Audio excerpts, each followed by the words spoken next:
And so I want you to keep that in mind as I move through some more numbers. When our students go to college, the accommodation rules change a little bit. There's a little bit less hand-holding. And they generally need to talk to a support person to request an accommodation. And this is true for online students as well as on-the-ground students. Here at UNE, our students will reach out to the folks at our Student Access Center. But nationally, we know that only 2 to 4% of students will actually request an accommodation. So now remember these numbers. We start out with 19% of individuals with some sort of disability. By K to 12, we've got about 8% that are actually receiving an accommodation via an IEP or a 504 plan. But by the time they get to college, maybe 3% of those students are actually taking the time and the energy to self-identify.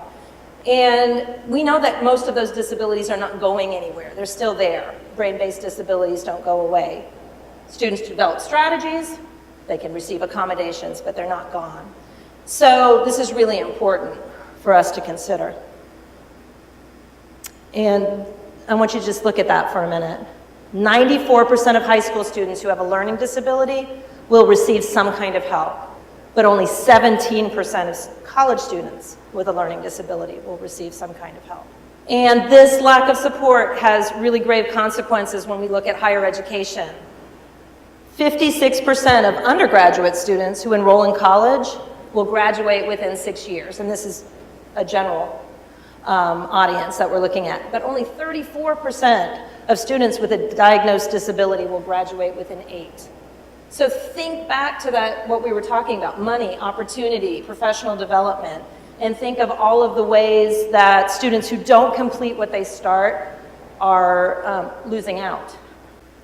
So the question remains, what can we do if students aren't telling us that they have a disability? What's our responsibility?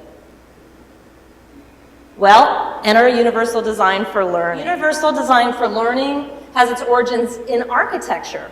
It's an architectural design philosophy. Universal design was born out of state and federal accessibility laws, such as 1990 Americans with Disabilities Act.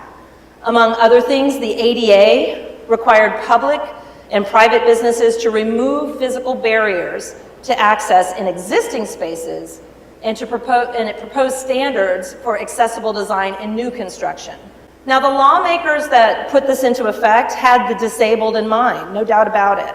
But it quickly became apparent that accessible design was awesome for everyone. So this is the idea that is going to lead us to Universal Design for Learning, or UDL. This is a framework that is a brainchild of Ann Meyer, David Rose, and their co-workers at CAST, or the Center for Applied Special Technology. And while the framework doesn't fully negate the need for individual accommodations, it really goes a long way towards doing so. In a nutshell, it seeks to provide equal access for students with disabilities while maximizing learners' ability overall to access the content. So with UDL, there is an intentionality, and that's kind of the focus of our talk today. And it's really important to our design process. It's especially important in our asynchronous graduate courses where we may or may not know whether students need an accommodation.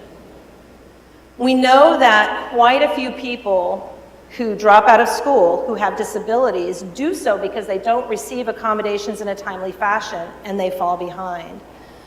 But in spite of what my slide might suggest, it's not my way or the highway. Education should be accessible.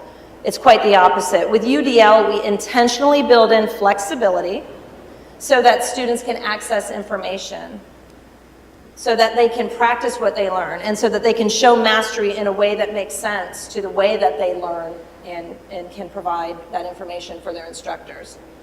And as it turns out, you know what? Designing for that maybe 8% or 19%, depending on how we look at the numbers, of graduate students who have disabilities is really just really great teaching